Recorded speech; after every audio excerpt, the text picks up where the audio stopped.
Hey everyone, welcome back to Joy at Work. I'm so delighted and excited to be with you today. Hope you're doing well. I hope you're safe. You see, I've got the new jersey, new season starting this weekend. Go Gunners, hope springs eternal. Hopefully, we're the team at the top in a few months from now. I'm going to be launching a new, set of conversations on Joy at Work here around work orientations. And today will be the launch or introductory session or vlog, I guess, is probably a good way to say it, into this topic. And I just hope you come along with me as we explore this idea of work orientations because I think it's important.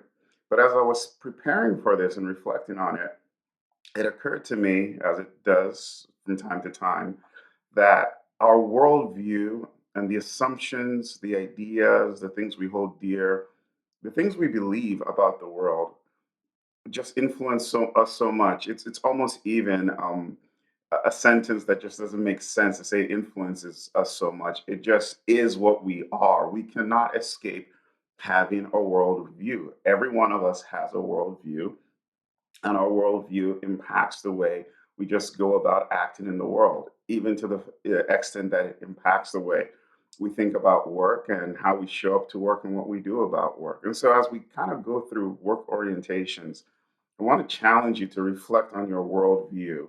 Now, my experience is that we just don't explore and challenge and poke at our worldviews. In fact, we're socialized. We're born in a family, and our parents or the community we belong to already has a worldview that is like collectively held or shared on some level. You might call that culture, whatever it is.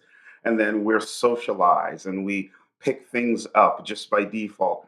Our parents teach us certain things, our uncles, our aunts, the community we belong to, the schools we go to, the part of the world we live in. If you grew up in the United States, you have some things that you hold dear. If you grew up in Nigeria, you have some things that you hold dear. If you've lived your life in both places, then you find yourself maybe torn at times or in the in betweenness of it. But whatever the case is, we all have a worldview and it's comprised of many things and it impacts the way we think about work. So just think about that as we'll be talking about work orientations. And I'll just leave it off with here. There are three basic orientations to work. We can think about work as a job, we can think about work as a career, and we can think about work as a calling. And in fact, quite honestly, we might think about work as a combination of two or more of those things. There might be aspects of it that to us feel like it's just a job, and there are aspects of the same work that are more calling potentially.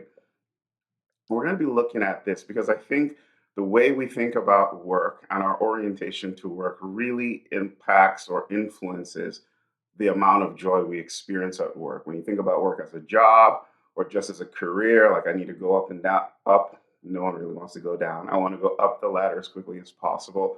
Or calling, this, I'm called to do something special. All those things have an impact on whether we experience joy at work. So my first just question for you, open question for you to reflect on over the next week is when you think about work, what would you say your default or prevailing orientation is? Do you just see work as a job, something that you need to do to provide for yourself?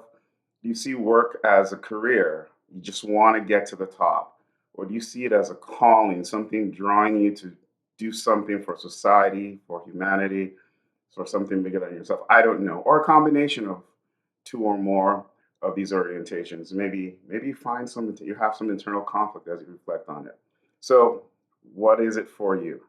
We'll explore this over the next couple of weeks. Again, great to be with you. Thank you so much for spending some time to listen to me. My humble request every time is if you find the channel valuable, the content valuable, share it with somebody else. That's the best way to say thank you to me. All right, I'll see you next time. Stay safe and experience joy at work. Bye.